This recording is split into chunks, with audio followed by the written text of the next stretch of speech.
Hi guys again, and I would like to welcome you again for this seven chapter, and this is about layer one, and we'll talk about the perimeter layer security device according to the defense of depth security model.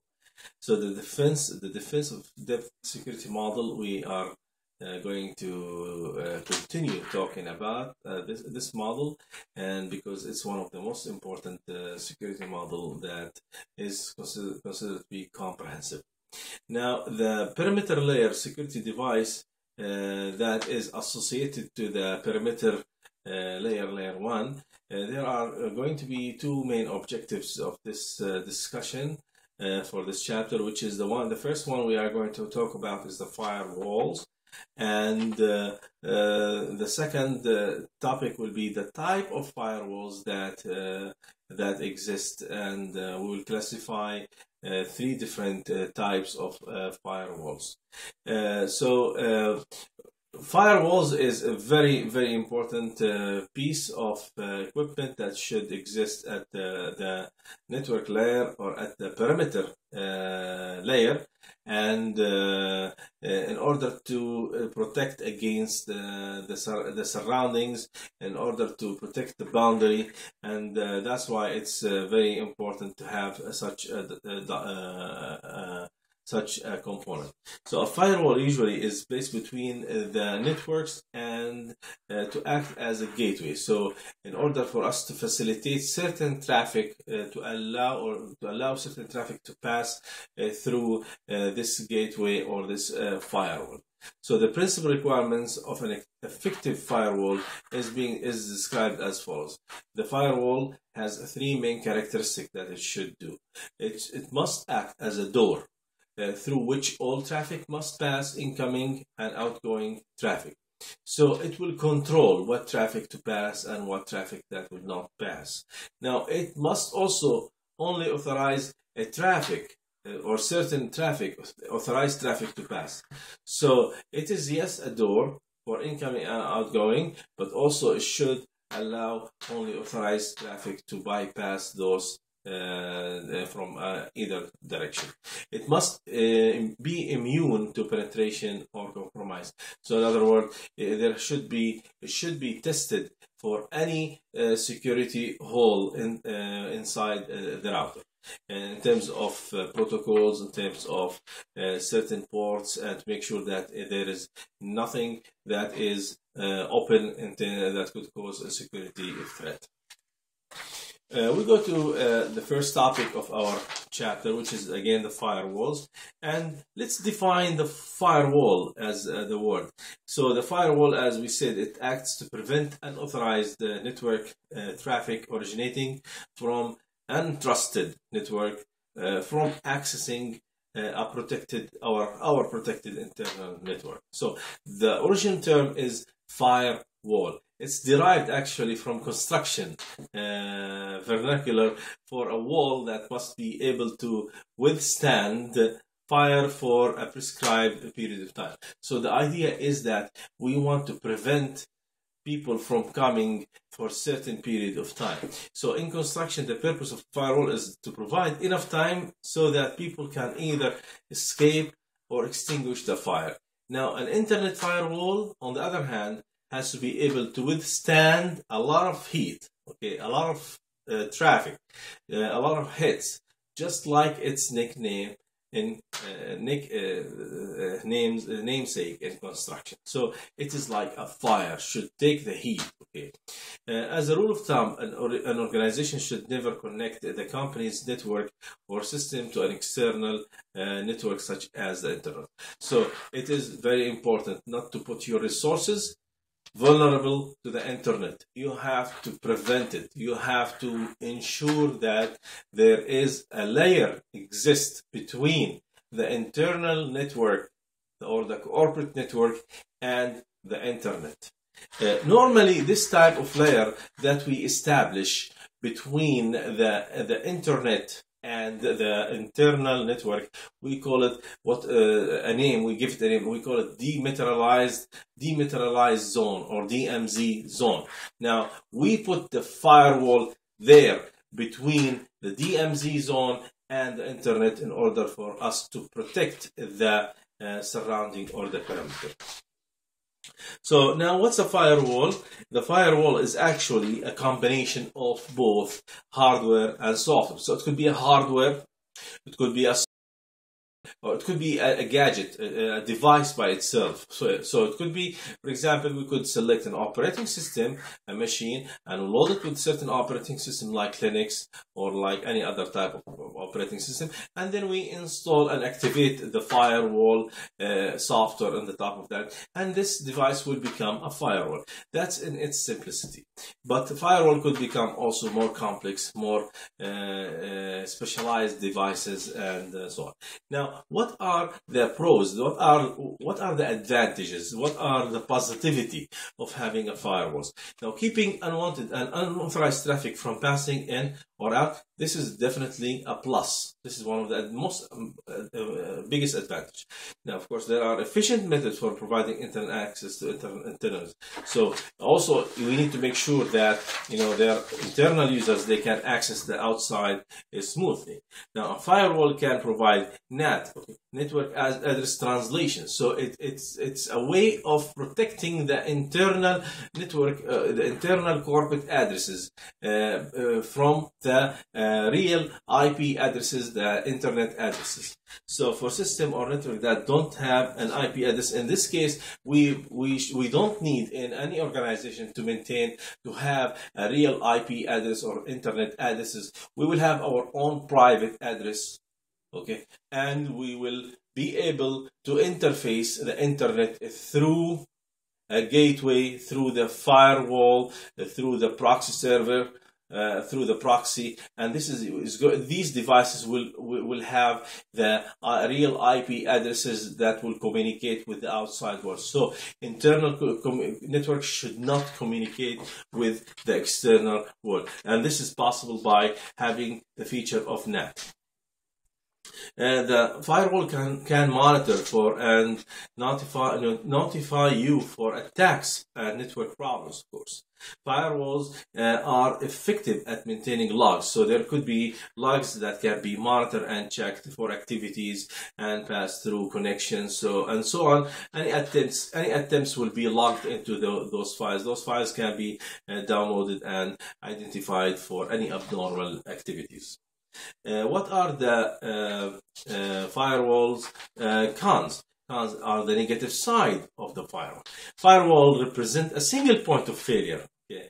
Because if we depend on a firewall to protect our internal network, and if something happened to that firewall, if there is a security hole in the firewall, then all our network internally is vulnerable to the outsiders, to attackers.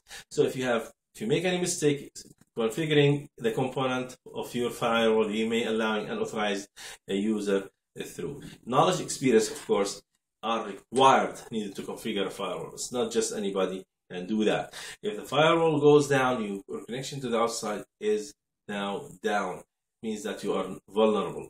So you could possibly, or it is possible for attackers to hit the firewall with a DOS, denial of service attacks, okay, that effectively shuts down your firewall. So that makes the firewall vulnerable. If the firewall shut down, then the entire connection, internal corporate network, is vulnerable to the outside world. Now, the firewall also tends to degrade the network performance, of course, between the outside network and the inside network, because it allows only certain traffic. There are so many rules that can be configured to pass certain traffic or not to pass other traffic. This will slow the network through. Now, the types of firewalls, as our second topic. Firewalls can be categorized into different ways. They can be categorized according to the OSI layer. In other words, in which layer they operate. Some of the network layer, some of them operate at higher layer than the network layer. Now, you can also separate them into two different categories, where filtering firewall and proxy firewall. So in other words, we can say that filtering based firewalls and proxy based firewalls. So many firewalls implementation also use a combination of both approaches. Now, categorizing the firewalls according to the OSI model, this will bring us into three types of firewalls. One of them is a network layer or a network level firewall. The other one is at a higher, or operates at a higher layer, which is application level or proxy server layer, proxy server based firewall. And then the last one is the circuit level, which is also similar to the proxy server firewall. Now we go in discussing the network level firewall. Network level firewall operates at the network level of the OSI model, of course, hence the name network comes from there. A network level firewall is usually a screening router, so it does screen the network traffic, the packets, and it does have filters, okay, or screens that each incoming packet to determine whether to pass it or not to pass it. Network level firewalls typically employ one of the two. There are two different techniques for this approach, or for the filtering approach. One of them is called the static packet filtering. The other one is the dynamic packet filtering or stateful inspection. Now, for static packet filtering, a static packet filtering firewall employs the process of filtering incoming and outgoing packets to deny or authorize access. Okay, so it does statically. Okay, it filters back and forth the incoming and the outgoing, and it denies access accordingly. Now, the criteria to deny or authorize access can be based on a network address, okay, of the packet and other defined by the network administrator. Now, the most widely employed static packet filtering firewall is the common router. So the router could act really as a firewall or as a network firewall. The filtering rules employed to determine whether to deny or authorize a packet are non-dynamic in nature. In other words, they don't change. So that's the word, it's static. The rules are static, hence the name static packet filtering firewall. Now, the stateful inspection or dynamic packet filtering, this is more powerful. It occurs at the network level of the OSI. It occurs at the network level of the OSI model as well. A stateful inspection packet filtering firewall also use filter packets, but it can modify the rules according to needs. The rules are dynamic in that they can change as condition requires. For example, the stateful inspection firewall remembers outgoing packets and permits any corresponding incoming packets response to pass through. So this is how it is. It is intelligent to remember what was the outgoing packets and permits the incoming packets to those who requested those the information from the outgoing packets. It only allows the traffic that is a response to the request that originated from the inside network. It will not allow any other traffic to come through. That's why it's called dynamic and it's intelligent. Now we continue to the second type of firewall, which is application level based firewall. It's also referred to as a proxy server. Now, the application level and circuit level, because we have two types of application levels: application level firewall and the circuit level firewall. Those are both proxy server based. There are two different implementation of proxy servers. Okay, so the proxy server stands in for both the client and server during the connection. It is actually between. Okay, a proxy server acts like as a man in the middle. It is actually the man in the middle. It is the one that is exposed to the outside. So the user doesn't have direct connection to the internet or to the outside. It is through the proxy. Now, technically, the proxy is not a firewall. The proxy runs on the firewall. So this is an important distinction. The firewall stops the traffic from flowing through, while the proxy allows the controlled access. Now, the proxy solution to allow communication between two networks in a controlled manner. Now, application level, so there is an application level proxy, and then we will talk about the next one, which is the circuit level firewall or proxy server. Now, for the application level proxy, the application level proxy firewalls are sometimes referred to as application level firewalls. In other words, they operate at the higher level of the OSI model. They serve to provide gateway between the trusted and untrusted network through which information can pass. An application level proxy operates at the connection through the interactive proxy that controls the establishment of connections. Okay. The proxy also authenticates the user and authorizes the source and destination addresses and permits or denies the protocol. The function of the server, on the other hand, requires proxies for each protocol like FTP, HTTP, and Telnet.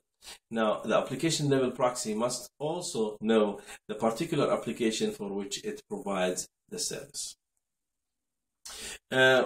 We can continue now with the third type of the firewall, which is circuit level firewall or proxy server. Now, the circuit level firewall or the circuit level proxy, okay, function by creating a circuit. It's like a circuit, okay, between the client and the server without interpreting the nature or substance of the request. So, to function as circuit level proxy requires that the client system run a special client software, one of the most widely used circuit service that is called SOCKS, which is discussed above. Now, what do firewall protect against? Again, we need to understand the objective of the firewall. Firewalls are like a lot of things. If they configured correctly, they can be reasonable. They can protect from many different things, many external threats, including some of the denial of service or DOS attacks. Now, if not configured correctly, then they could be vulnerable for, or there could be security holes in the firewall that could be accessed by the intruders or by the hackers or attackers. The most basic protection firewall provides is the ability to block network traffic to a certain destination. This includes both IP address and particular network service ports. So it can be controlled at the IP address level, at the port level of the TCP/IP port. A site that wish to provide external access to the web server can restrict all traffic to port 80, which is in this case the HTTP port.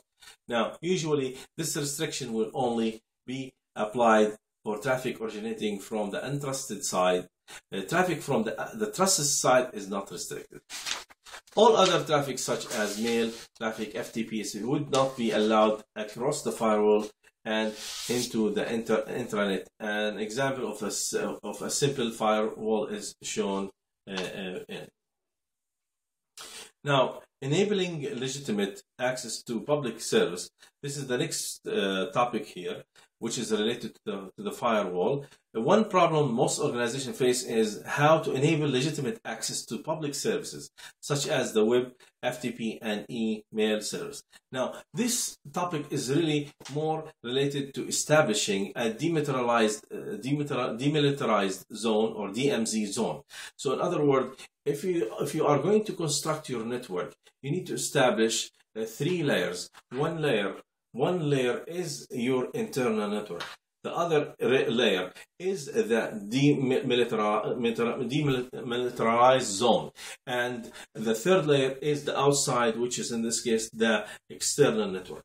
And in this case, you put your services that you are going or willing to expose to the internet in the DMZ zone. For example, you could put your proxy server, web server, DNS server, other type of servers that are related to the internet in the DMZ zone. Now, after this, then between the DMZ zone and the external, there you put your firewall that is a restrictive firewall. And you can also implement a second firewall between the DMZ zone and the internal network. In this case, you will have an enabled a legitimate access to the public service.